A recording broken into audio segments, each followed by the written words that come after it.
I'd like to start with a big thank you to the wonderful Cyber Week team, especially to Itzik and Gili and Laureen here, and Ronnie, and Rivi, and Rotem, and everyone else whom I forgot. So, a little morning exercise for this wonderful week. My name is Gili Segla. My company and me and a few partners, we have been giving cybersecurity services to companies in Western Europe mostly for the past 10 years, helping them to improve their cyber posture and resilience. Do you hear me, everyone in the back? Or do you? Okay. For us, what does it mean? We're focusing in two areas. One, we work with management, helping them to understand that cybersecurity is not an IT issue, but rather a business issue. This is one. And the second thing is we work with red teams and blue teams and helping the blue teams develop their thing of the offensive perspective and to understand how the attackers are thinking. Every red team workshop we do, you get a t-shirt, so you will too if you ever do it. So this is from our last. You can't see it, but it says it's futile. And we prepared this t-shirt 5 years ago, okay? So we're not in the trend, we are before the trend. We were laughed at by the client, by the way, who said, what are you talking about? Okay. And my partner on stage is Ronen Lago. Ronen? Hi everyone, good morning. My name is Ronen. I'm 25 years in the cybersecurity and some critical infrastructure domain, officially a nation-level red team hacker. But in between I was done some jobs as a CISO and a CTO in companies, and happy to be here today and share my experience in Europe and in the USA in this domain. Thank you. So, how many of you are from Israel here? Raise your hand. Okay. How many from Europe? Good. So I'm happy because we'll get that, because today is all about conversation and exchange between Israel and Europe. So we'll get to that in a second. Just to phrase, over the past 4 years, give or take, Europe has undergone a series of crises, starting with COVID, followed by the war in the Ukraine, the energy crisis, and now the global economic downturn.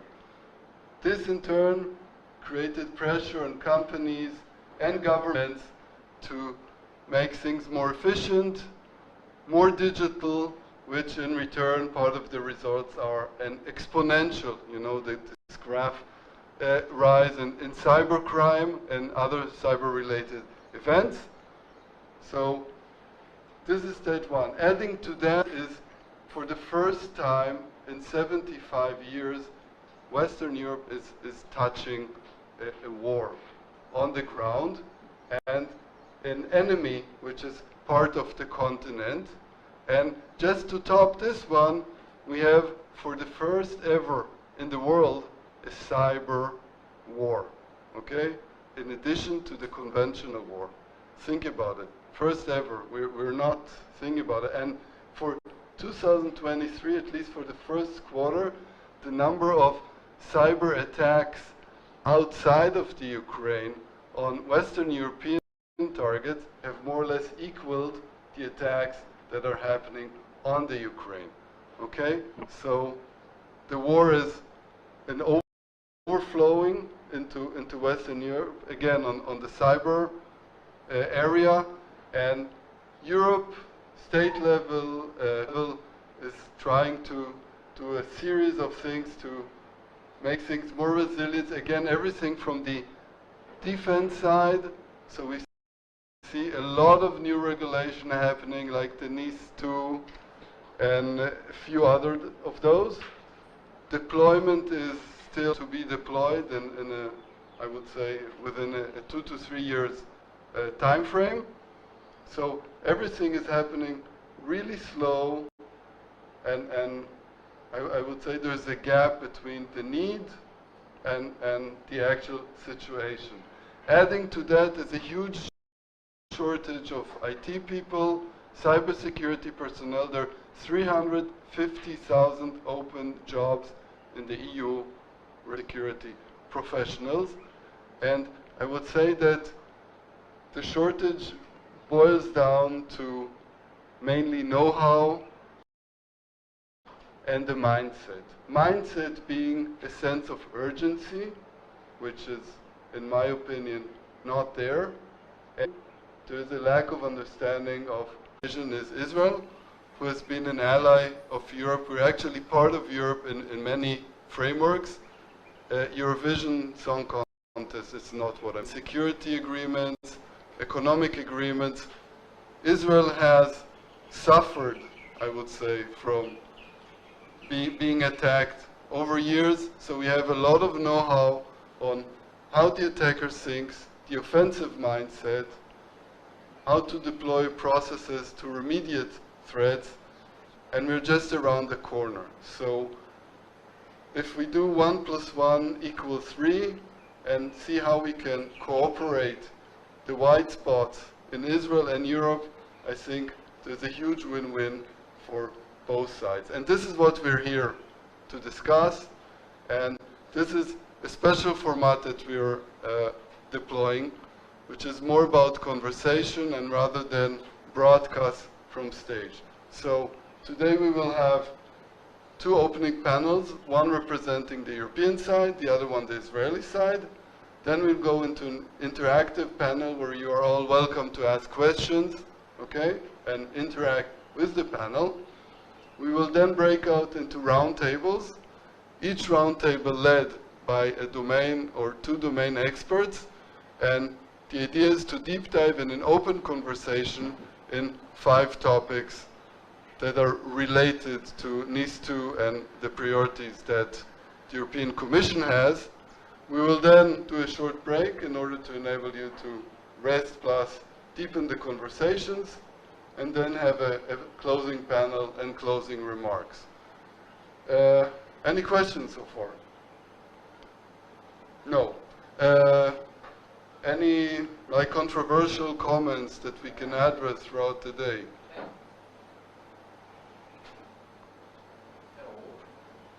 First of all, thank you. Welcome. I am Alex Rade. I am digital forensic investigator and proud Aspergerian man, blue hat. First of all, thank you. And I have a question. What about practical program for cooperation and partnership between private security and the government? We will address this in the panel. Thank you, Alex. Great question. It will be addressed in the panel. And amongst you, there are government representatives. For this because I'm member in international organization. I'm from Israel, but I'm member in international organization, professional. I'm member in British. I'm Israel member of British National Police Officer Autistic Association. Member in forensic working group, scientific working group, USA. And I'm make partnership about organization, practical units and program. Okay. Partnership between private and government. So we will address this in the panel, and then in the break, feel free to approach the relevant people. Any other? I need a controversial comment. Come on, gentlemen from Sweden. Anything? Maybe there's too much regulation in Europe that disturbs effective monitoring. Can we say something like that? Or okay. Sorry, the gentleman from Poland. I'm sorry for not remembering your name.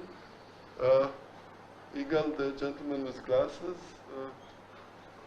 Okay, we leave it. Any other? Come on, comment something. No. Okay. So, without further ado, I'd like to invite Hila Miller. Hila is the Managing Director of BT Security and Chair of the Cyber Committee of the Israel-Britain Chamber of Commerce. And Hila, the floor is yours. Where You do need I your find presentation. my- Yeah, I'll set it up. yeah, I'll just, as we get the technicalities arranged, can you hear me? Yeah, I have my morning voice right now. So yeah, Hila Meller, been in the cyber industry for about 25 years, actually more, I won't tell you how old I am. Currently managing director at BT Security. I'm basically the head of sales of BT Security globally, but I won't be selling you anything today, don't worry about it. I'm also, as highlighted earlier, I'm also the chair of the cyber committee of the Israel-Britain Chamber of Commerce. It's part of the global network of the Chamber of Commerce that Britain has. Our goal is, as you can imagine, really kind of promote the all the cyber goodies that come out of Israel into the UK economy. And in addition to that, we didn't have enough space to write it on the slide. I'm the co-founder of a diversity movement called Leading Cyber Ladies. It's a movement that we formed in 2015 together with a fantastic, inspirational lady called Karen Al-Azari, well-known hacker. And the whole idea behind this movement is really to promote women and diversity in the cyber industry. I assume I moved slides like that? Yeah, do you want me to do the slides? I can do that. Okay. We do have this in here. Okay. Okay. Yeah, so BT Security. We are the security arm of BT, what used to be known as British Telecom, one of the biggest telcos in the world, more than 100,000 employees, active in 180 countries. Yes, we do have 180 countries in the world. We actually have more of that. 3,000 experts. BT, as you can imagine, is a critical national infrastructure, not just in the UK, but also in some other countries where we have assets and networks and facilities, and we basically provide a very big global network that carries a lot of the data that you consume and use. What's cool about us that we have decided to consolidate our security operations, so protecting ourselves, a critical national infrastructure that sometimes, you know, due to different geopolitical situations, end up being threatened by different nation states. So protecting ourselves is a big task. It's a complicated task, and we take all the lessons learned, all the experience that we gain by protecting ourselves, and we basically provide also commercial capabilities out of that, creating all those synergies between protecting ourselves and protecting some of the biggest companies in the world. You can see a map of all of our SOCs all over the world. There are a lot of them in Europe. That was as a result of something kind of crazy that happened in Europe a few years ago called Brexit. And that was controversial. I think it's as controversial as Australia participating in the Eurovision Song Contest, almost as, yeah. Yeah, so very cool. So through our global network in all those countries, we also see a lot, right? We have direct access to a lot of intelligence that we can gather and harness through that network, and then again provide some cool services to our customers. And that will be the end of what I say about security. So when we look at the UK and the European economies and organizations that we work with, there are some key concerns and key challenges that we see. Unfortunately, world peace doesn't exist today. Geopolitical conflicts still exist, and they do exist also in the cyber domain, and they have their own implications. OT, operational technology, being converged with IT and IoT, creates a bigger attack surface, and we see that as a concern.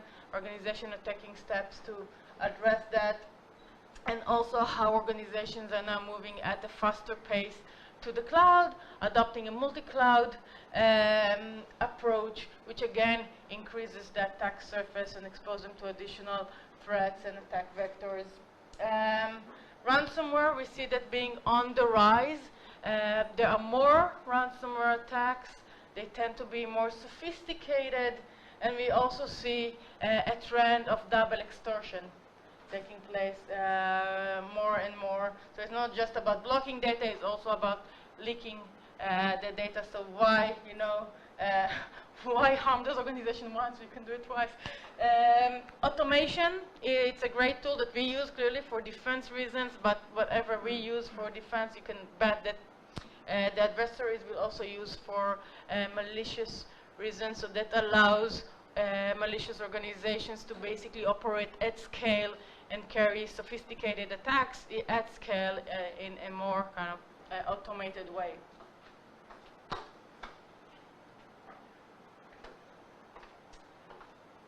So, as the title says, the problems and the challenges and the obstacles are becoming much more sophisticated. And as I discussed about the cloud and organizations adopting a multi-cloud approach, that basically creates two kind of side effects. One is the fact that the supply chain is pretty much invisible. Organizations have less and less visibility of what's behind the scene, what are the different components or third-party services that are in use. We've seen it recently in the MOVIT breach, that organizations just were not aware that some of the cloud services that they were using were actually leveraging those kind of capabilities, and as a result, they were breached. Part of the cloud challenges is also data sovereignty of where the data resides and the sovereignty that you have on that. It's the skills shortage. I find it fascinating because we always talk about all those sophisticated attacks and those sophisticated technologies, but one of the biggest challenges is not technological at all. It's just the very sheer fact that we don't have enough people.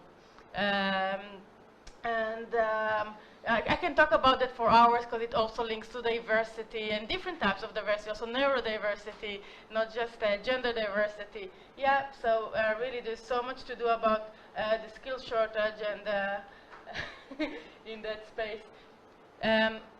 Cyber risk quantification and how to measure cyber risk. That's another hot theme that we see that's kind of emerging, and it's a big challenge. And it's a very big challenge if we're talking about large organizations that have a lot of assets and a very complicated landscape. Mapping risks and managing them is a complicated task. Now try to put a dollar value next to a risk and understand what's the potential impact that it has, because this is some very basic information that the average CISO needs to know, because more and more CISOs are being asked to talk to the board on a regular basis. And you cannot scare them with different breaches and CVEs. You need to come to them with the same language that they talk, and it's a financial language. It's a risk management, and it's a financial language. So more and more CISOs are asked to talk about risk and how to quantify that, but this is still a very complicated task to do. It's a very complicated practice to do, and it's a key concern, because once you understand the risks, you know how to quantify them. Not only you can talk to the board, you can also prioritize in the right way the set of activities that you want to carry. I talked about OT security and different things. Compliance is still a big challenge. Especially for large organizations, the compliance landscape is complicated to understand, could be conflicting at times. So large organizations still struggle with that. So what have we been doing with our threat intel capabilities and kind of the groups that we've been following, trying to help law enforcement agencies basically hunt them down? Lockbit, a very big ransomware group. I read a recent CyberInt report, and they talked about 33% of the attacks that they monitored in a certain time came from that group. So it's considered the #1 group right now for ransomware attacks. So an organization we watch after. Scattered Spider. They're more into the credential theft, social engineering, and they really go after telcos and business services companies. So you can see why BT will have an interest in monitoring them and going after them. Killnet, if you're not familiar with them, Hacktivist Network, Russian supporters.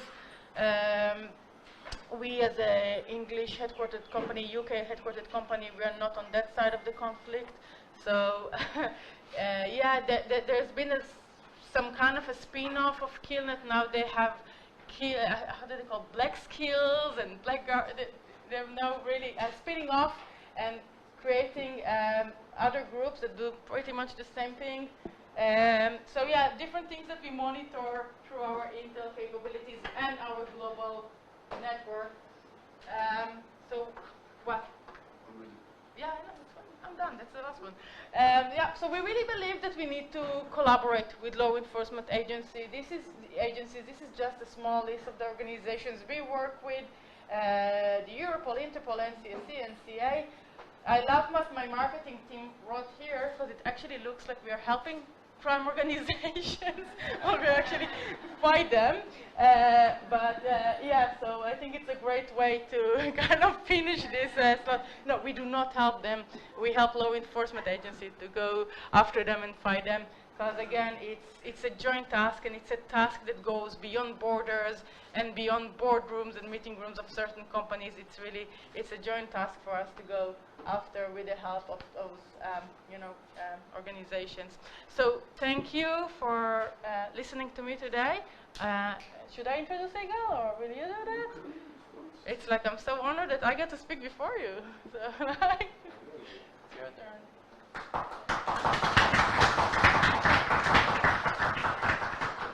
So I'd like to introduce, thank you, Hila, very much. I'd like to introduce Igal Luna, who's the former Director General of the Israeli National Security Directorate. Cyber Director, sorry. And you have the floor. We work with the crime. The floor is yours. Do you have slides that you...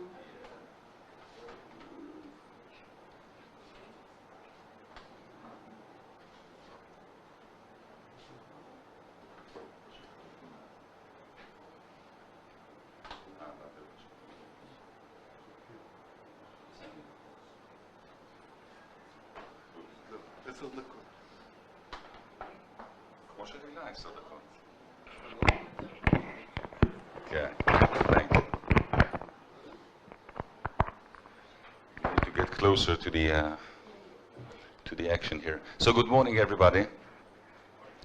A tough mission to speak after Hila, but we'll try to do our best. My name is Igal Luna. Those who don't know me, I heard 25 years on end, 34 years. Dinosaur, yeah. You're looking at a relic from the Mesozoic age or something like that. 51 years old, yeah, okay.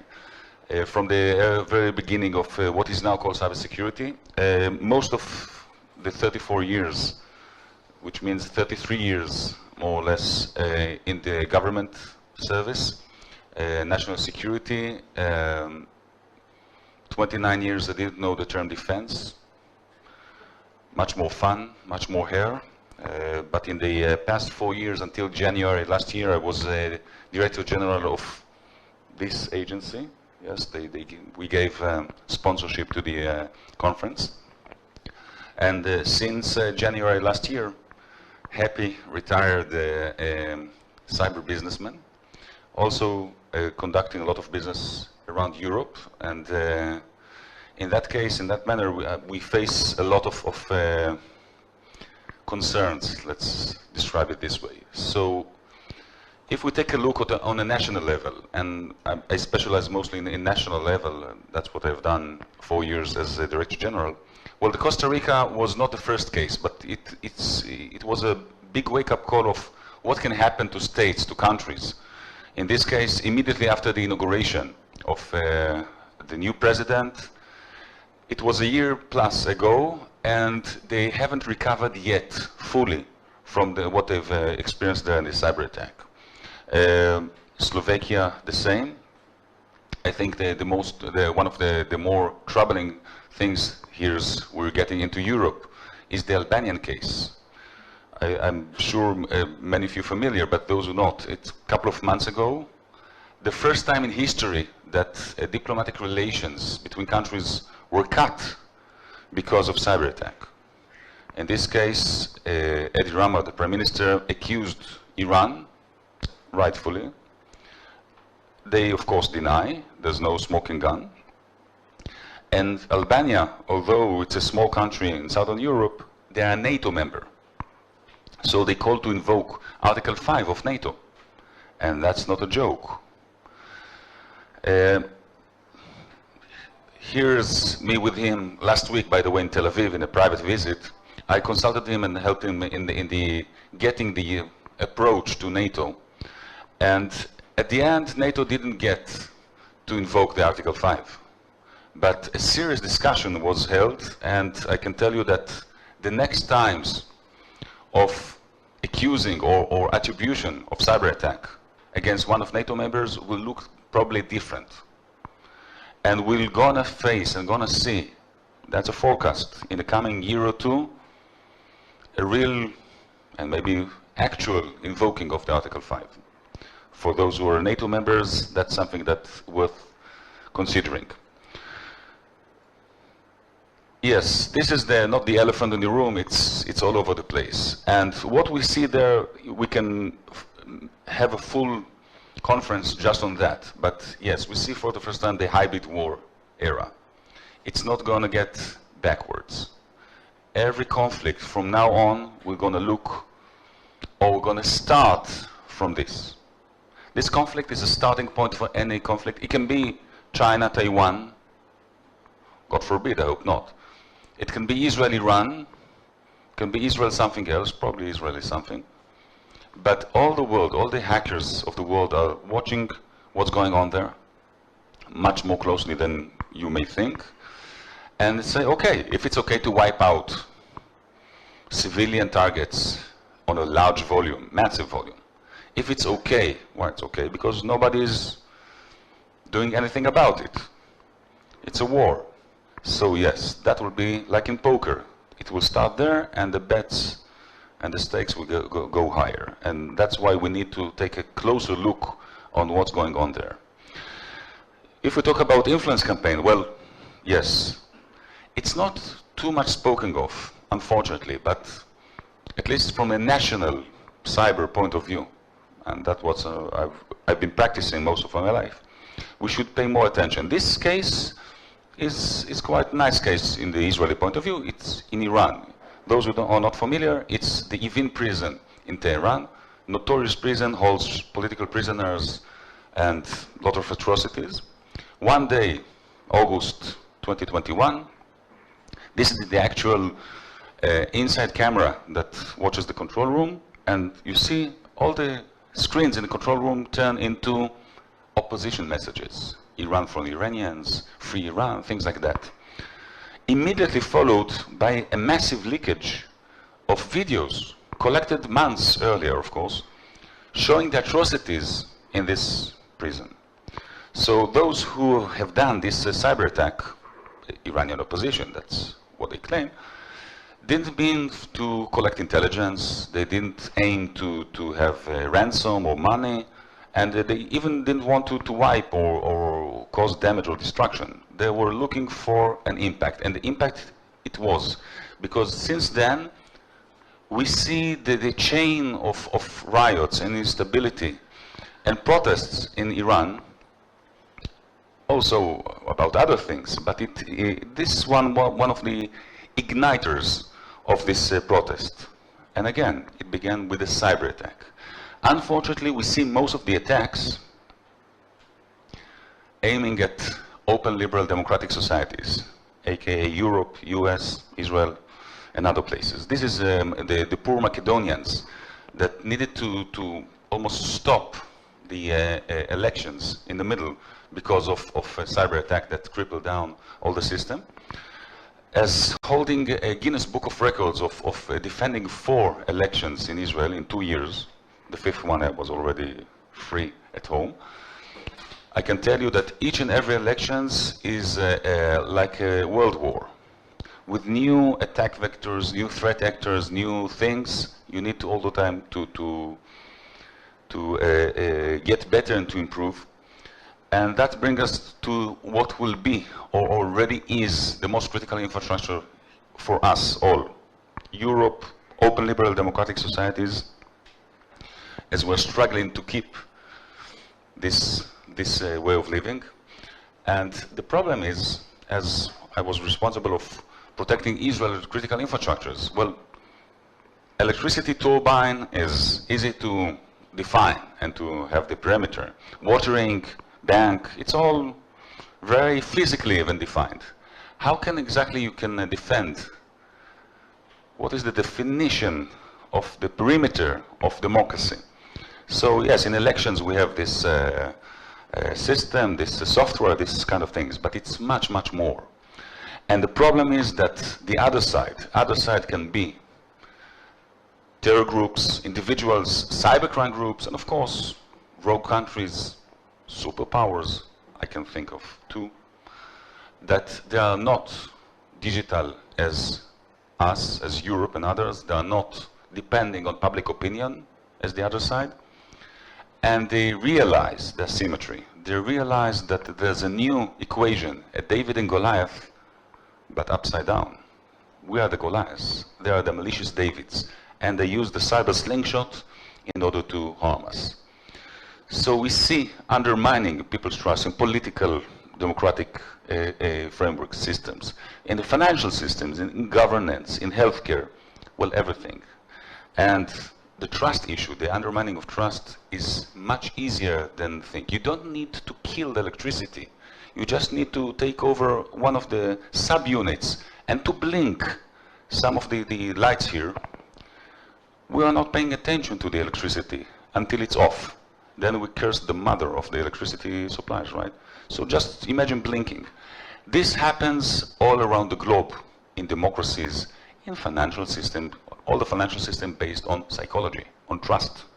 Yes, we believe that our money, zero and ones, yes, lies safely in some virtual software guys that hold the keys for computers. That's basically, I describe banking. I hope I'm not offending anyone. So when we talk about Israel as the most targeted country in all kind of things, and congratulations, Czech Republic, you got into the top 4. Well, yes, we see here in Israel all kinds of attempts. The fact that we had in my tenure, 4 years, only 3 major incidents can be regarded as a miracle. Yes, I do pray to God sometimes, but it's because we don't have any other choice. Few more things before we finish our 10 minutes. We need to remember this. For millions of years, people are killing people. Unfortunately, this is our nature. Not a good one, but this is who we are. But we have got used to very rational equation that simple weapons, yes, swords and arrows, they can cause minor damage. And to cause a major damage like that, okay, you need much more sophisticated weapons. You need physicists and chemists and engineers and materials, and very few countries, and Israel is working very hard to keep it this way, to maintain that only a few countries have that. And then came the cyber. Cyber is the simplest weapon of them all. It all lies here on this keyboard. Imagine that. Symbols, numbers, letters, and of course the know-how, how to combine all of this. Ask Hila. She did it by heart. The problem is the simplest weapon can cause the most catastrophic, devastating damage. It can do 10 times Hiroshima, melting down nuclear power plants, drop airplanes from the air. Today, 12 o'clock, you can hear about it in another session here in Cyber Week. And the other problem, and I'll finish with that, is that the bad guys are getting their hands on these weapons too easy. First, they get hit, but unlike kinetic weapons, it doesn't explode. So they take the code. You can ask the Iranians about Stuxnet. Somebody hit them 12 years ago. Somebody. And okay, they recovered from the centrifuges. Siemens controllers were hit. They took the code, reversed it, and used it against Israel, against US, Europe, everyone else. Second, it leaks all the time. You can put all NSA arsenal on a small SD card and still have enough room for a TV series or a couple of movies. And it leaks because people think that you need to have a symmetry in the equation. No, there's no symmetry, and the equation is changing. And those rogue, small terror groups and others, they hold this weapon, and they are using it. And they will be using it because of the Ukrainian presidents and because they are jealous or don't like our way of living. So, although it's a nice, shiny day in Tel Aviv, yes, red alert is a very good definition. We're looking at more dark times, more concerning times that we need to all work together. I'll stop here and leave the rest for the discussion. Thank you very much. So we're going to start the panel. Throughout, if you have a question, I'll ask here and there, but just raise your hand and we'll involve the audience. And Craig, would you like to introduce yourself? Yeah, good morning. Whatever. Can you hear me okay? Yeah, save the mic. Craig Jones, I'm the Director of Cybercrime at Interpol. I'm responsible for leading a global cybercrime program with law enforcement for 195 countries, based in Singapore. Thank you. The rest of the distinguished panelists have already introduced themselves, so we can jump into questions. So we heard often the word collaboration mentioned, also by Hila, and indirectly by Yigal. And the question is for you, what do you think are the best practices to collaborate? Like, something happened to me, should I, should I tell, shouldn't I tell, what's going on? So who wants to represent the European? Craig and Hila are representing Europe, and Yigal. Yeah, but I'm giving it Interpol being an international organization that started in Europe 100 years ago, so there's some European touch here. So, It does have an accent, so. and yeah, Craig's accent gives something away. So, so Craig, Hila, you present Europe, and Yigal and Ronen, you represent Israel. So, best practices. How can we collaborate to make things better? So do you want me to, I'll kick off? Okay, Why sure. not? So yes, the accent does give it away, but actually I'm from New Zealand originally, so don't be deceived by accents. So if I look at it from a European point of view in the first instance, my home agency is National Crime Agency in the United Kingdom. It may or may not have gone unnoticed, but the United Kingdom is no longer a member of the EU. So whilst we're part of Europe, we're no longer a member of the European Union. And that's quite important when you look at collaboration and how collaborations are done. The European Union as a political construct has invested very heavily. So they've taken an aggregation from the countries, and part of the work they do, they look at how do they collaborate more effectively together to counter different threats, to economic prosperity, how do they push out from a European Union into other regions and countries. So there's the influence inside of that. Quite a few years ago, they decided to set up Europol, European Police Agency, and why Europol is different from organisations such as Americopol, which covers America, Afripol for Africa, Asianpol for Asianpol, is actually it's funded because the members contribute to it. Now, this is a really important point. Money talks. When you have money and a common consensus, normally you have common goals, effectively. And when you come behind those goals, and you then start building teams behind that, so people, process and technology is the same world round. When you're building a program or a project, you need to have a common goal or initiative. So within Europol, they set up the European Cybercrime Centre, EC3, first one of its kind. So they brought together people within that, experts, they brought contracted staff in, seconded officials in from, it wasn't 28 countries, or wasn't 28 then, but the UK were part of that. And they all came together in one building. And we know bringing people together in a building and sharing ideas and thoughts works effectively. We saw that during COVID. Going to videos is great and having those conversations, but you don't make those connections at the end of the day. So whilst we're working in this online environment and talking about cyber, personally I believe those personal connections, having those meetings, having conferences, working together as teams and bringing multidisciplinary teams together is really, really important. So Europe have developed that further now. They've reached out, you now have JCAT, the Joint Cybercrime Action Task Force, so you have like-minded countries with common goals initiative working together, but also it has limitations. So whilst on one hand it's really good for working together, it has limitations because they're not able to reach into other countries. We've just seen some really good examples of that. Just to add the Interpol side to this, we're a neutral organisation. We're funded by member countries, so first of all there's money involved, which is good. We have a constitution, which is good.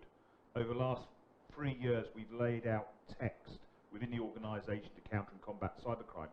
So we have the process, and now we have the technology. So Interpol's journey over the next 5 to 10 years, long after I've gone, but hopefully I've set the groundwork, is around building that consensus of countries to counter and combat cybercrime, to protect the community from harm. But when we talk about the weaponisation of cyber, it's not to me a weaponisation, it's about the vulnerabilities we have in systems and networks. It's like any criminal, they look at those vulnerabilities in systems and networks and they take advantage of them, in this case, for financial matters.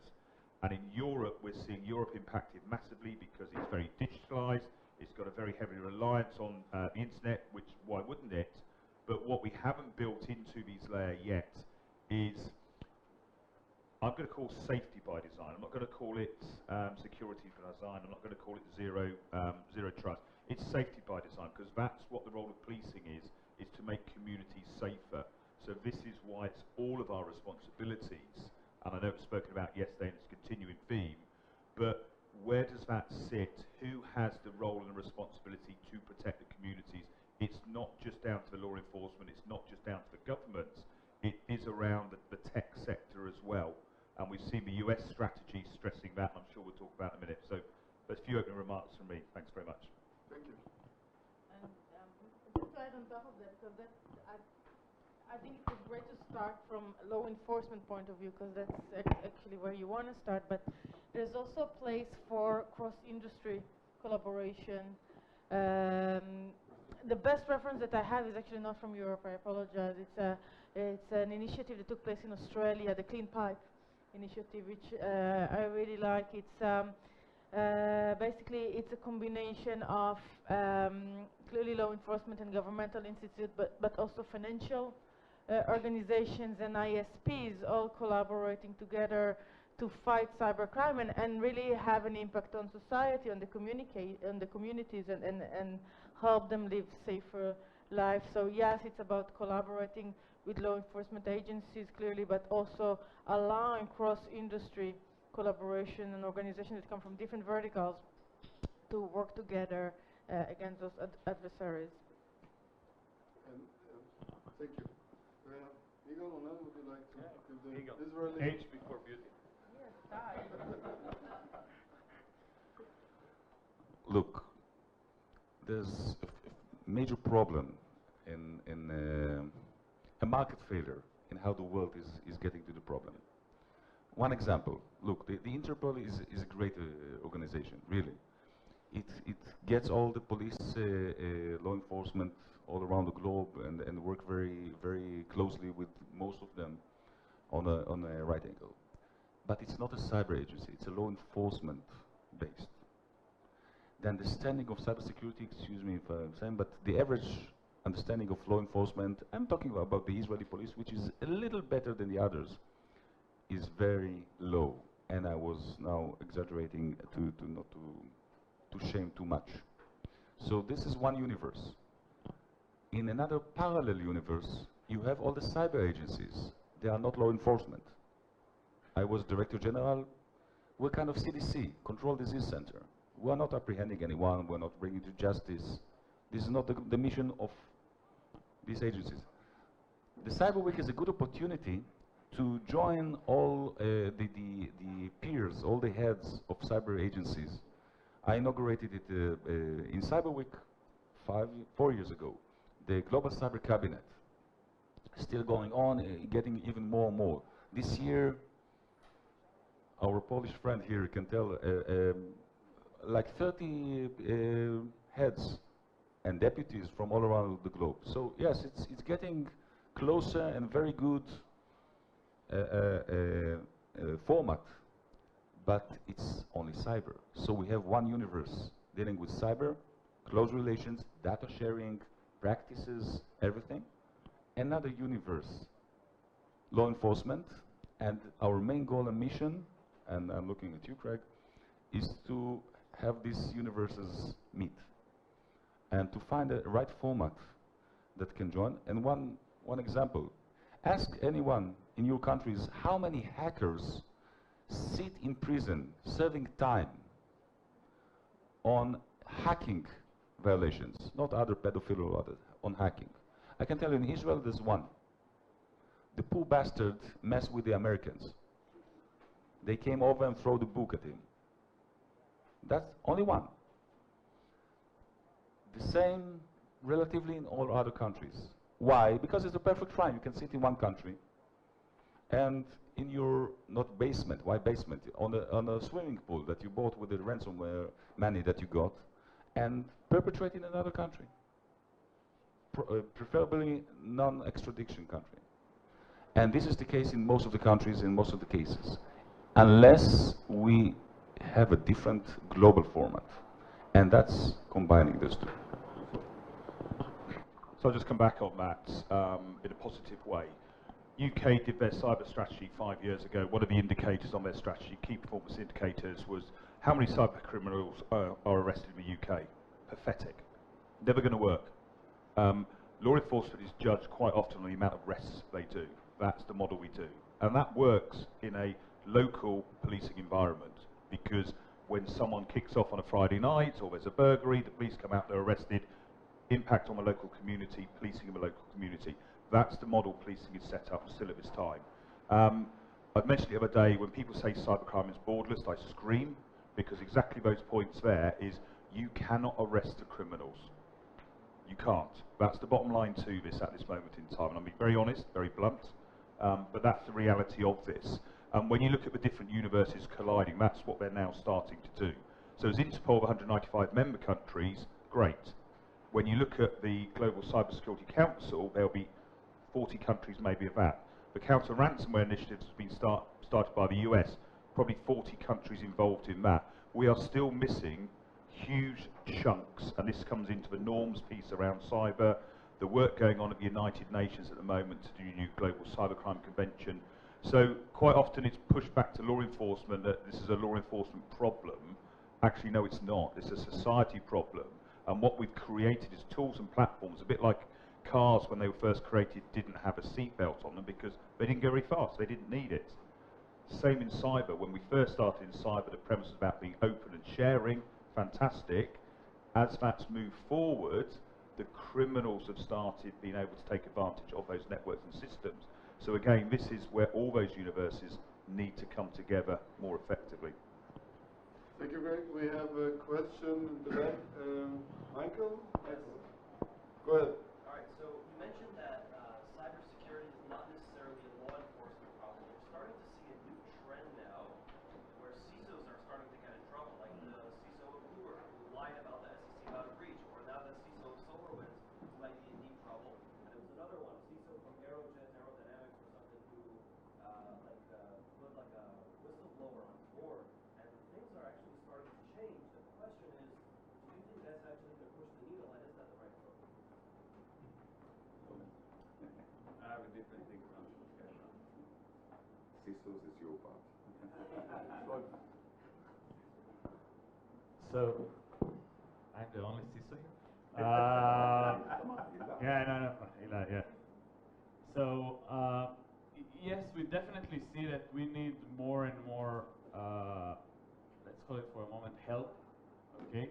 Our responsibility, our perspective on things, again, for the business becoming larger, and people are more expecting us to be accountable for almost everything in the business. You know, we all talk about cyber, but now the new trend that they even put on us is chief of trust. How people can trust you, how they can trust us as a company, how our customers can trust us, how our employee will trust the company. And what is trust is also combining privacy and things like that. So it's become a big mess right now as a CISO, and of course the law enforcement, what we can say, how the people can still trust us from security perspective, but also that we are not sharing our information with the government because it's very sensitive with the privacy issues and things like that.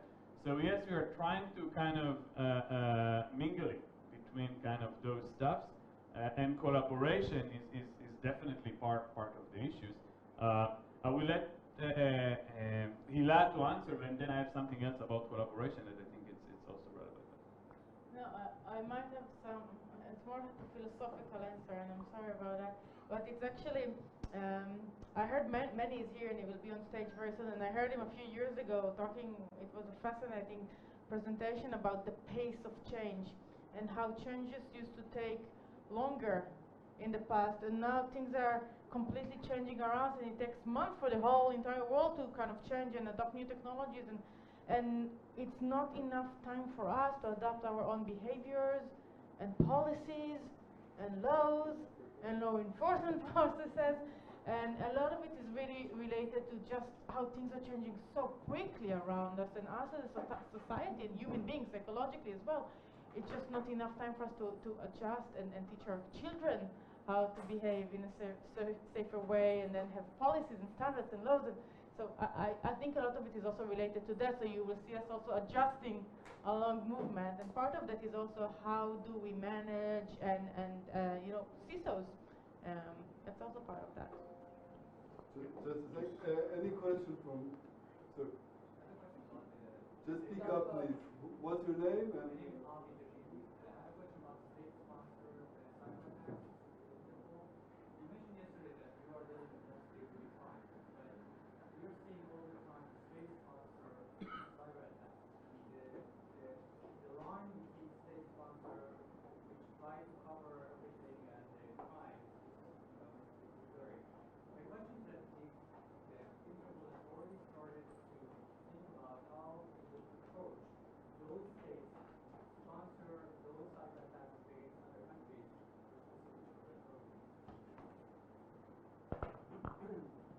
Perfectly in the Israel-Europe angle.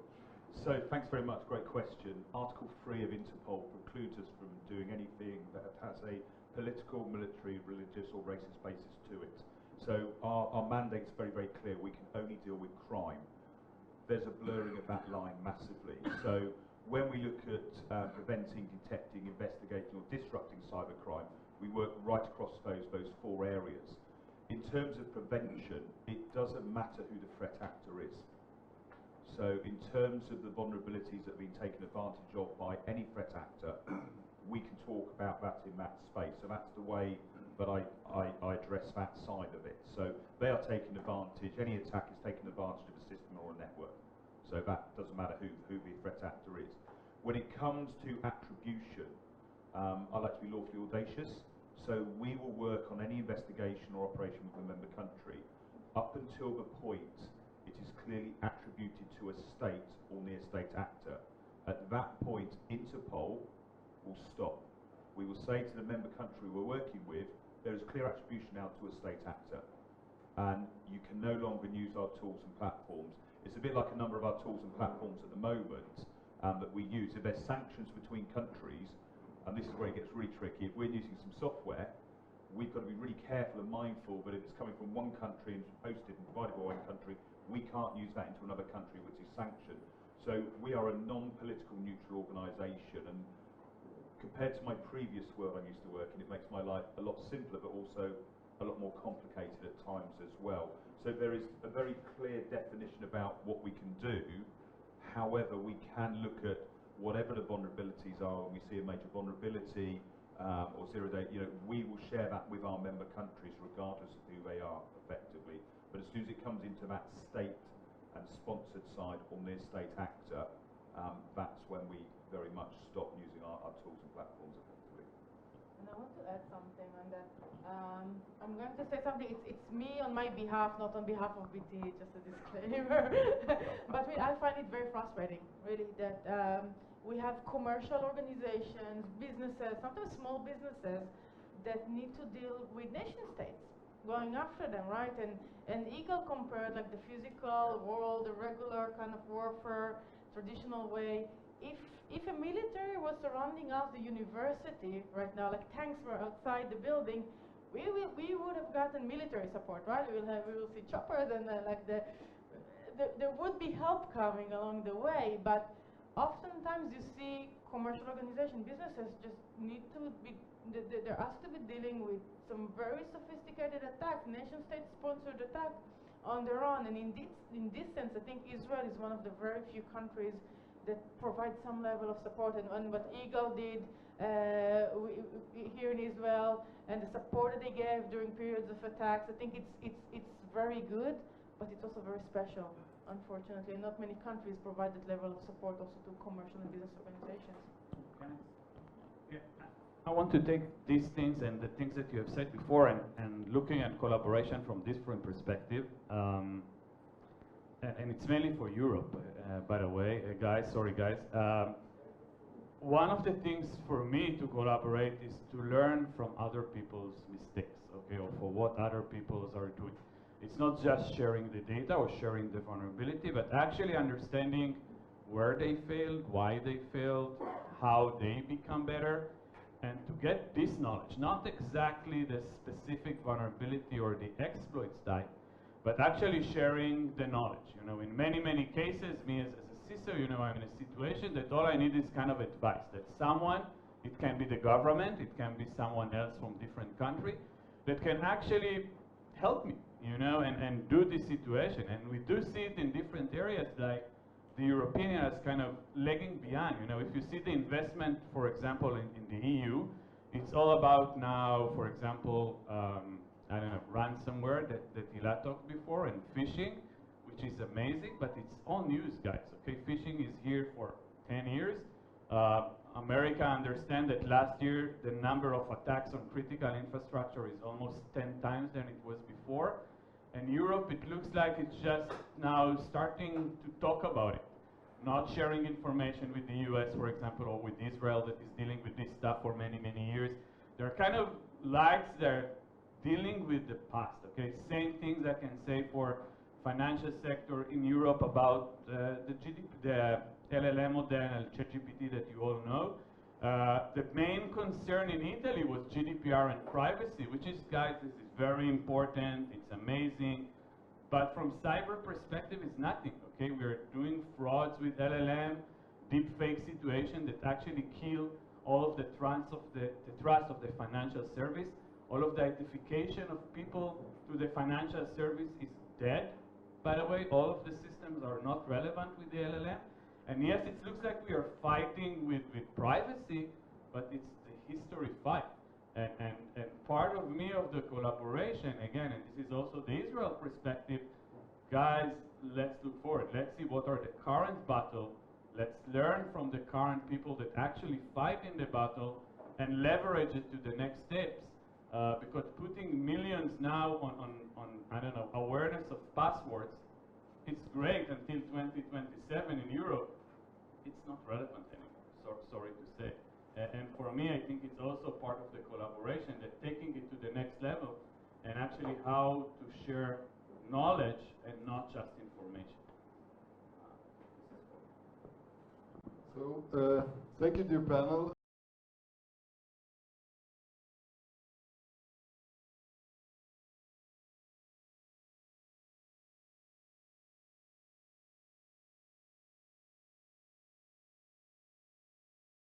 Please, everybody, present yourselves in a few words. Explain what do you do and where you came from.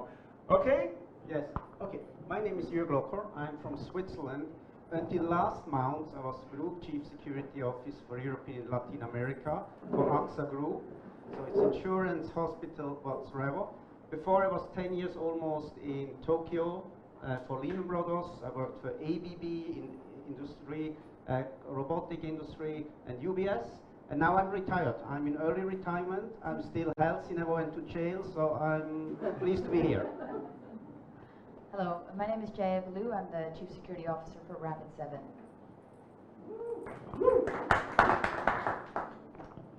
Hi, my name is Guy Barnhart-McGann. I am co-founder and CTO of Prefer Cybersecurity. We do incident response, and we help companies prepare for their next incident.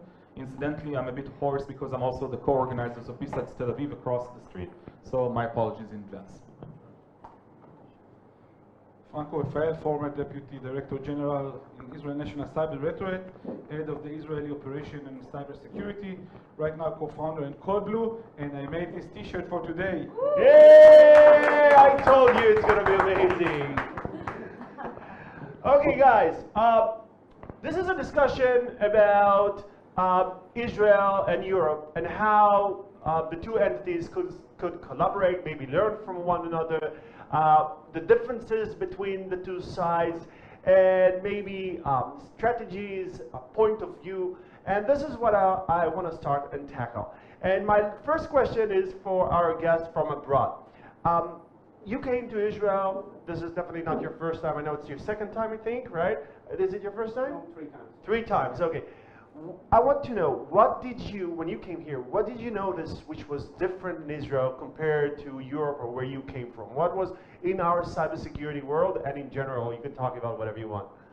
You know, in general, it was the first time I got an email before the event, please leave your gun at home, right? This is just in Israel, right? But otherwise, it's really the startups, right? The startups, the young people here on the campus, yesterday an event with 600 people. This is really rare to see in other places. Okay, so the young people into, like, the innovation is a very important part of Israel, and this is something you notice. I agree, probably this is one of the most obvious things about Israel. Thank you for saying that. I think the thing that I find the most impressive is the degree of operational execution and government support for everything. So the first time I was at Israel Cyber Week, it's really odd, but I sat directly behind Benjamin Netanyahu, okay? And that was like, oh my God, I'm allowed to sit behind him? You know, I thought there would be security, something. So, and there was probably like a million people around everything, but I was in the second row, and I just thought, also, the fact that a president of a country is showing up, just showing up at all to a cybersecurity conference, and he had the most fun on stage, I thought that's extraordinary. Ja, you wouldn't believe how much effort and logistic time was spent in order to make sure to fulfill Bibi's request to sit in front of you. It was so hard because nobody could predict where you're going to sit, and we had to take so many. Okay. Guy, you traveled around the world. You have a lot of customers in Europe. You have spent a lot of time in Europe. Can you share from your perspective what's the differences, and what do you think is different between Israel's approach to cybersecurity and Europe's approach to cybersecurity? I'm not sure should I use the mic or not. You can probably hear me without it.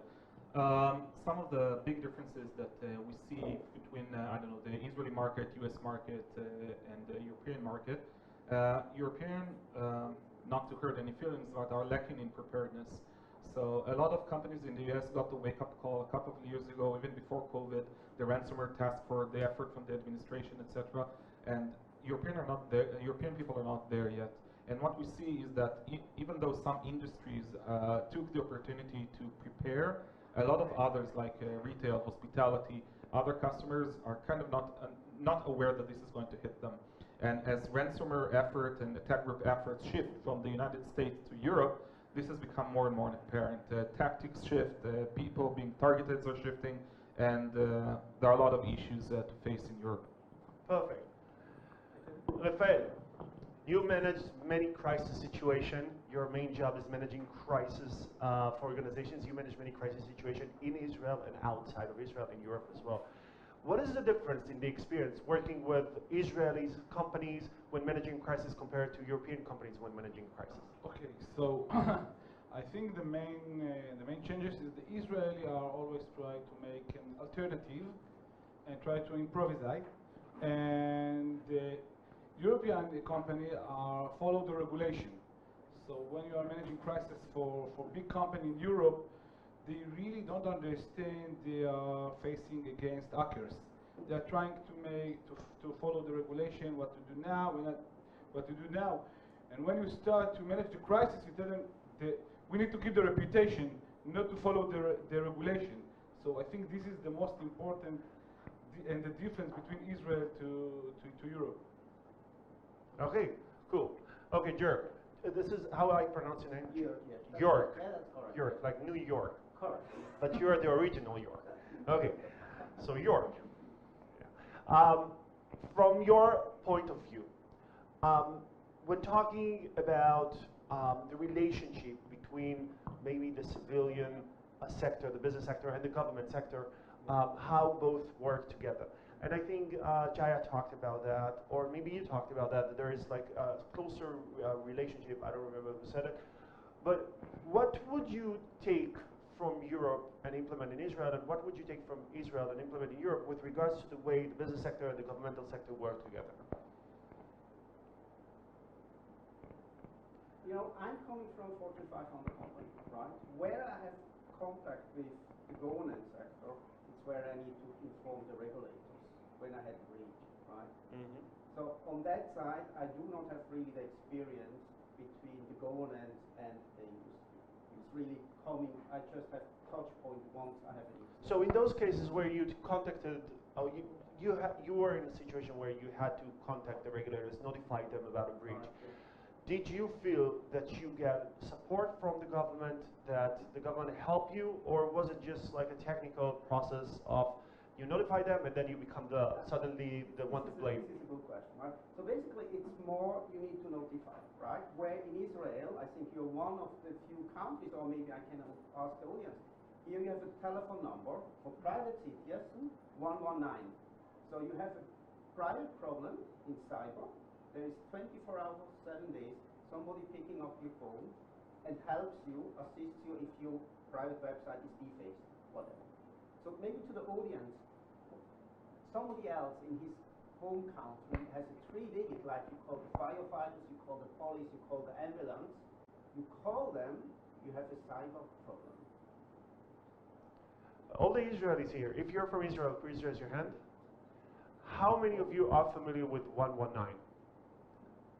Some of you, okay, most of you don't, but some of you. It's amazing. It's true that we have this. It's true that we have this phone number, but it's amazing. Most people in Israel are not familiar with that. You know, there are some studies from the web about what's the biggest risk. It's natural disaster, and then it's cyber. Natural disaster, you have fire. You call the firefighters. You have a 3-digit. But for the number 2, you don't have a number to call. Right? So this is something I believe we could have done that, or we could do much better in Europe. Okay, perfect. The same question, number 2.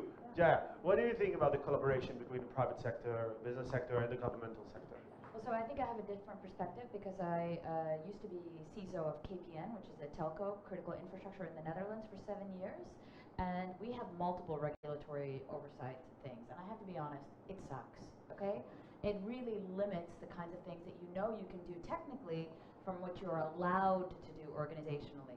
And we're not alone. Like even the National Cybersecurity Center in the Netherlands is held back from doing the things they know how to do because frankly, they need to every time ask their lawyers there are more lawyers in the room. No, like in the actual National Cybersecurity Center than there are operational specialists. Okay? So the National Cybersecurity Center is staffed with lawyers that basically will tell you, oh wait, storing IP addresses, we're not allowed to store IP addresses, right? I mean, that's ridiculous. And this actually stymies so much of our efforts in order to actually get stuff done. You know, we know where the bad actors are. We're not allowed to keep that information. That's ridiculous, okay? That is insane. And I am actually super jealous of some of this operational capacity. I know, so jealous. So, of this operational efficacy, because frankly, in the heat of the incident, in that fog initially, being able to act decisively with the best information that you have at hand is possibly the most effective thing you can do. You know, and that's the best you can do. And that's something that I feel that we're withheld from because we're not able to act with the best information at hand. We need to be aphoretic, predict the future for like what could potentially happen that would disgrace the minister, and therefore that's what you're making your decisions on. What could happen that could put the minister out of power? And I find this really, really frustrating. So I think that we can learn more from that, definitely. And I think what, I'm not sure if it's helpful, but what I do think is good, look, it's Europe. It's not the United States of Europe. You know, Europe has different capacities in different countries, and what I think we do well is we do try to figure out, even though Brussels and Greece and all the other, everything is there, we do try to figure out how can we use some of that technical expertise across countries to our benefit. And I think that's actually very cool about Europe. The CERT infrastructure, you know, the fact that the operational knowledge is shared between countries in a pretty good way, that's good. Very, very good answer. Guy, you've been in many crisis situations in which you had to collaborate with the government, either, again, like York, to notify the regulators, to deal with various requests, and sometimes maybe use the police or different governmental entities. What is your take on the relationship between the business sector and the governmental sector? Well, first of all, I'll be the first to admit there are always a lot of legal people in the room, and they're probably for a good reason. However, most of the time when there is some sort of discrepancy between what is happening in the room versus what needs to be reported to the regulator or actually actioned upon from an operational point of view, those are hurdles that you have to jump over in order to succeed and do something. The thing that we see a lot in European crisis situations is that they're not exactly sure what should be done. There's a lot of different trees in that wood to navigate. And here, two different things are very, very helpful. One is to play it out, figure out what needs to be done, run some playbooks, do some exercises, prepare for whatever's going to happen ahead of time. You'll find out a lot of things that you could have done prior instead of doing during a crisis. And the second thing is that, and I addressed exactly what Shaya said, a lot of things that for us as incident responders, forensics people, data that we would like access to is usually it's not there. And sometimes you could have had it there if you had the foresight to do the right steps in order to keep it. Keeping data for forensics reasons is not the same as keeping it for IT reasons or for DPA or PII reasons. So sitting with your IR specialist or your preparedness program, playbook, whatever, and thinking ahead of time what you would need 3 months from now when you are going to have an incident, and keeping that information is going to reduce the time that it will take you to respond and make the response more effective. Rafael, you've been to both sides. You've been to the government side and the business sector side. So your take on this must be very interesting. How do you see the collaboration between the business world and the governmental world? So, in a lot of crises, the company asked me if to collaborate with the government, and from my perspective, it's always yes. Yes, but there is a difference between authorities. If you are reporting to the national CERT, this is the operational side. They want to help you. You can share with them the IOC. They can all. Right now, we are working in a crisis in Europe, and we are sharing between the Dutch CERT to the Israeli CERT to the France CERT. Okay, they can give you a lot of sensitive information and intelligence to help you. So yes, of course, to share with HLS authority is the right thing to do. Meanwhile, to share the same information with the regulator, you should be to do it more carefully, because from one side you should act transparency, you need to follow the rules. Meanwhile, I saw in Europe one time that the regulator are stopping you from work middle of crisis. So you need to do it very carefully, what you provide them, how to provide it. Yes, if before that I say the legal stuff could be a pain in the ass, right now you need them step by step to guide you how to report to the regulators. So in one end you will see more transparency, but in the other side you can manage your crisis and keep your reputation. So it's a complicated issue. Yeah. Guy, you wanted to say something to add? Yeah, something? I wanted to add to that, and I might have a slightly different perspective. The way that we look at things, both the CERT and the regulator and anyone else are not friends of the business. They have a job to do. As a business, our role as incident responder is to get the business up and running. The regulator's role is not to get the business up and running. The CERT role is not to get the business up and running after having a crisis. Having those legal people in the room, the right extras to give the information to the legal people in the room, getting those playbooks ahead of time so you know who you need to call and what you need to report is paramount. It's very, very, very important. But I would never suggest to a customer share freely with the CERT, share freely with the regulator. You have to be very conscious about what information you're giving to whom, both for legal reasons, but also because it might really hinder your investigation. Oh, you have a different take on that. Yeah, Please. I actually kind of disagree with that one because I think there is a difference, at least in Europe, in the majority of countries, there is a difference between the regulator and the national CERT. So the national CERT cannot impose fines. They, I agree with you. Their first concern is not to get the business as quickly up and running as possible. They want to actually thoroughly investigate the incident to understand, how broad is the scope, is there potential collateral damage, is there other companies that are affected? Agreed. But they actually, furthermore, don't want to do anything bad to the company. That's different than the regulator. The regulator, wants to know. And look, my issue is, I don't know, maybe I sound like I'm an anti-lawyer person, which may be the case somehow, but that's not it. I do not disagree with the need for lawyers in the room before you share some of this information. What I do disagree with is that I do think that I'm a fan of doing things correctly, being open and transparent, but I think the overuse of caution to share information is something that I am violently against. Again, you need to be able to find your friends and share information, especially when it counts, in order to enrich the initial findings you have with other people's views. So that's why I'm a little bit let's not have the lawyers be like, don't share, don't share, don't share. That's what I'm worried about. Just let George say something about that, and then you can... Something small about the regulators, right? I mean, I have some bad experience when I worked at Lehman in Tokyo, and FSA comes in, Financial Service Agency, and basically you need to, as a foreigner, you need to give up your passport so that you're not leaving the country, right? So first, you're not allowed to delete any emails, all the shredders are removed, and you're not leaving the country, right? So it's just another example. Yeah, I agree with the point, and I think I agree with Guy's point, that we need to understand the different incentives that every governmental entity has. In some cases, those incentives are aligned with your incentives, and sometimes they are totally not aligned with your incentives, and there are just some examples of that, like you've heard, and sometimes they are slightly aligned with your incentives. So sometimes, for example, we saw several cases, not just in Israel, where the company approached the police, and there are many complications when you approach the police. Sometimes you completely lose the control over the crisis. But one of the things that happened is that the police wanted to show the world their contribution to helping the country, so they immediately issued a PR statement saying, here we are, we helped this company. But this is the difference between national CERT. Yeah, I agree. Different. I said different entities have different incentives. Okay, Guy, you wanted to say something, or you wanted to add something?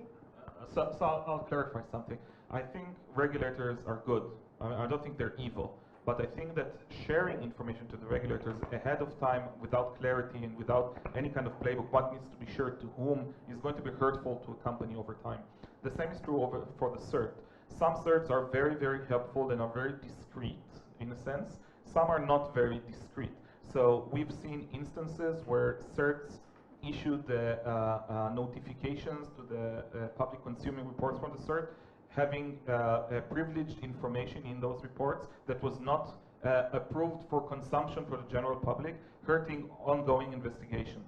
So if we have an investigation, forensic investigation running, and we have some crucial piece of data, and we shared it with the CERT, and the CERT then took that piece of data and shared it to everyone else, they hurt the investigation, they hurt that company and its ability to recover and get back to business. So be careful. Is Yeah. there a TLP on it?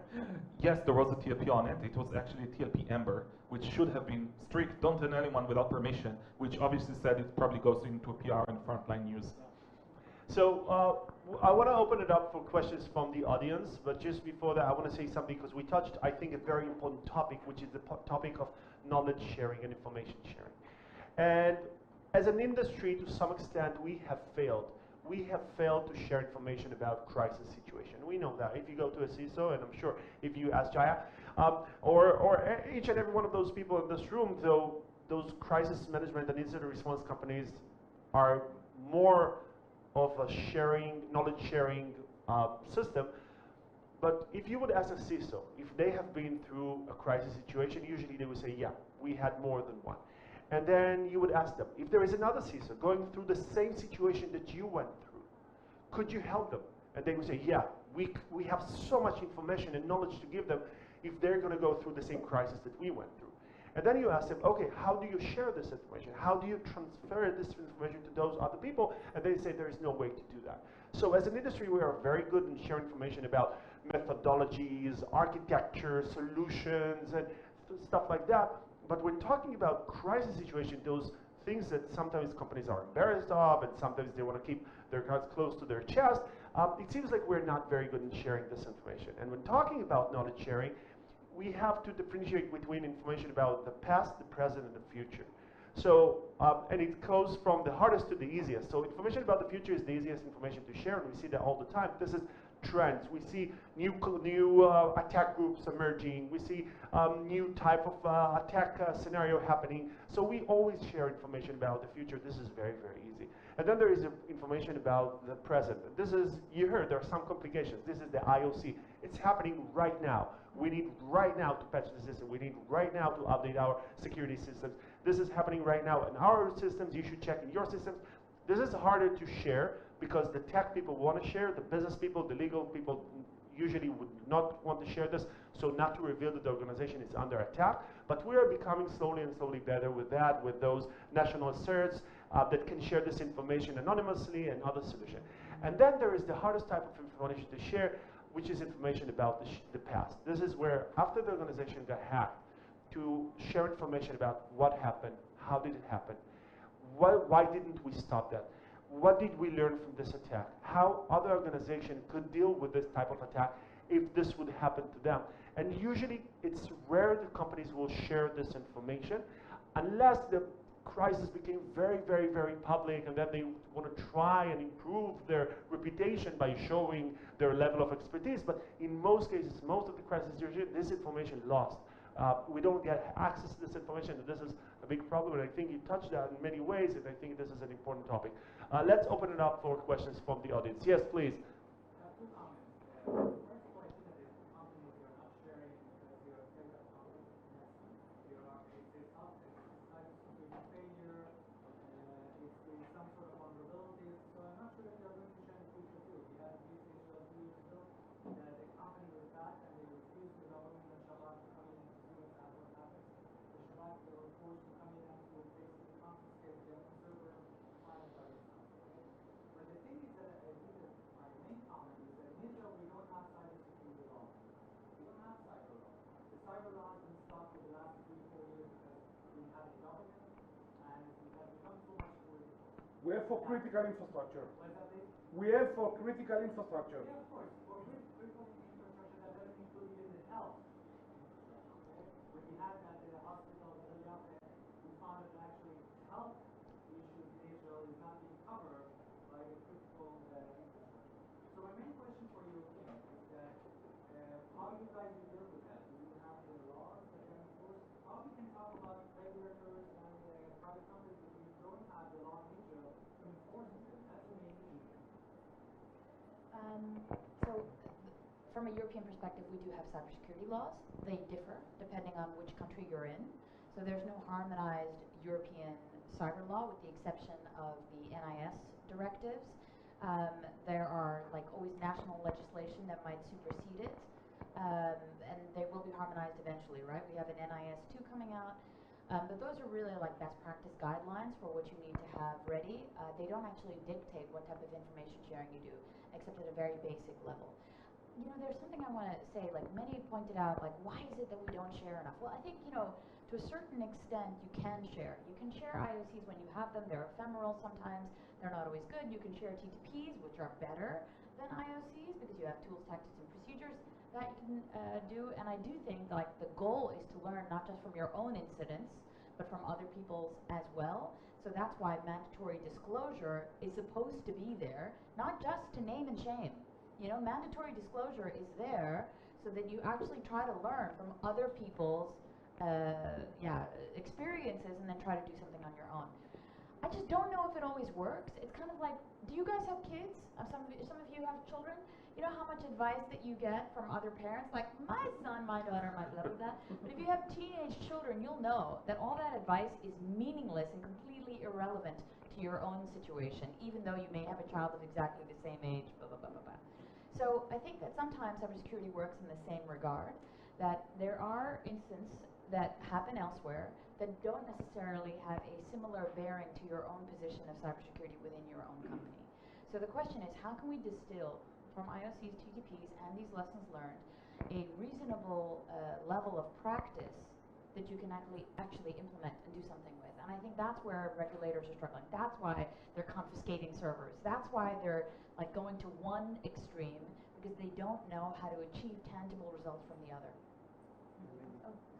Just about shared information, right? I mean, I was in a company, you know, you sit in front of the Onion website and you see the counter 2 days, 1 day, 24 hours, 23 hours, whatever, until they release the data, right? And it's already public that you have been hacked. You cannot tell anybody. Internally, it's still top secret, despite the fact it's already on the intranet, right? And you are under NDA, you're not allowed, you're breaching, basically, corporate policy. So it's really, we see sometimes more public already on CNN or whatever, and your internally it's still top secret, right? It's just how it is.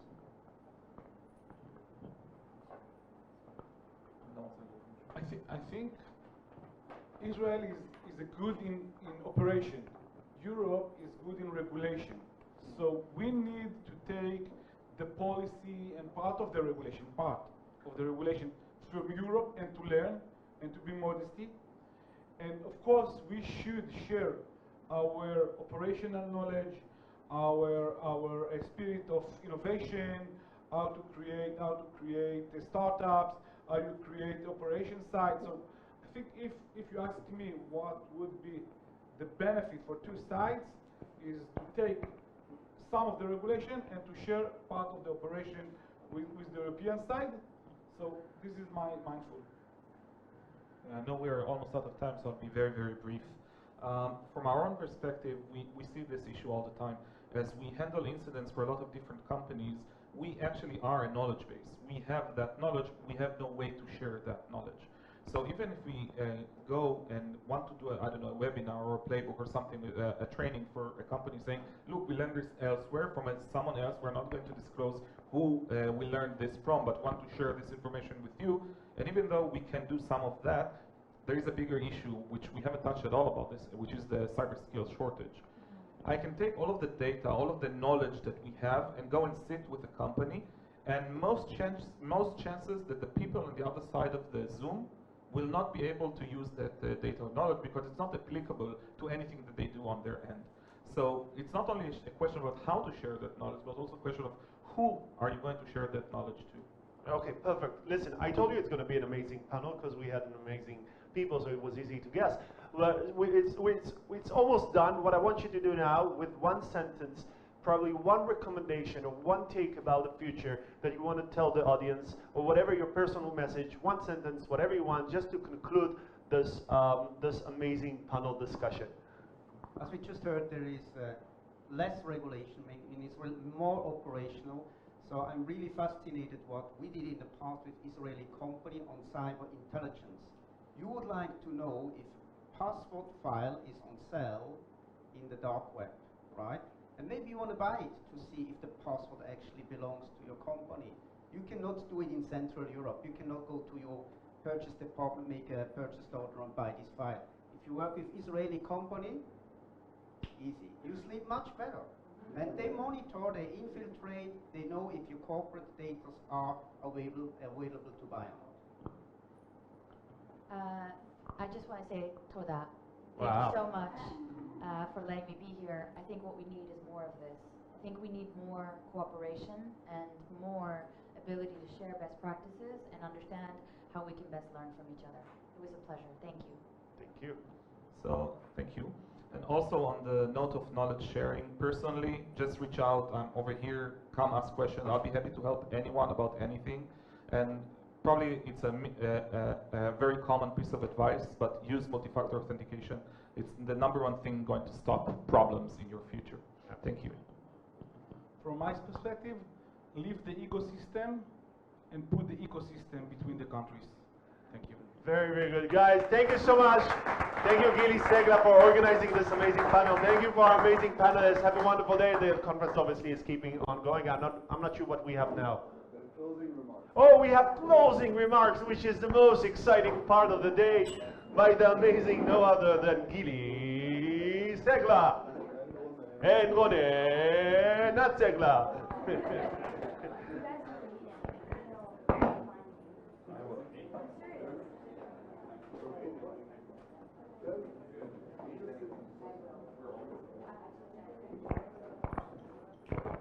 So, first of all, thank you. Amazing panel and amazing moderator. One of the best in Israel. So, yeah, we will just finish. We are 10 minutes from your final coffee break. So I will take many last note, and what is the line that I'm taking from this session is that we all hate lawyers. I think this is the main message that we can take. But no, seriously, I think many are doing noise. This is your line now. This is what you're born to. But yeah, I think one of the biggest fight here is as Franco said, is really how effectively to cooperate. Okay, because yes, regulators are a pain in the ass. There are too many lawyers, too many stuff. But as I said before, we know we need knowledge. Okay, and we need an effective knowledge how to really do stuff out of it. It's not just sharing vulnerability, not just sharing TTPs. It's really how can I really make it efficient to my business? How can I really take this knowledge and implement into my business? And we do see that this help is very, very effective. I can tell you, I work with a few companies in IR incidents, and we found out there is a national government is attacking the company. Now, it was a commercial company. Now, one of the discussion was, hey, a country is attacking us. Is it our responsibility now to fight with another country? Do we need to bring now the government and the regulator to help us? But again, they are not caring about our business. We want to protect our business. So there is always a conflict kind of side between should I get help, where should I do the report, what things I can allow to do. And again, in some cases in Israel, the fact that we don't have a law make us as a cyber guys our life much more easier. But it doesn't mean that it's not out there. So I think really finding the balance and finding the effective way how really to share knowledge and how really to take the lesson learned from incident is not supposed to have any data about the company, don't need to have any specific business information around it. There is a very, very good effective way to share lesson learned. And I think this is one of the most key issues that we are trying here. And when we are talking as to share between companies, your experience, your scars from the battle fight, this is the most interesting part for me, even as a CISO, to learn from. And this is the key message today. Share your scars. I think that's it from our perspective. Unless you have any more questions to the forum, we'll be happy to try to answer. No. Questions? They're too tired. No questions. Okay, so thank you very much. Thank you very much, everyone. And for those of you, got any tickets to B-sides? So anyone want to, not knowing about B-sides and small arts, there's amazing event, very technical, very hands-on, and we recommend go.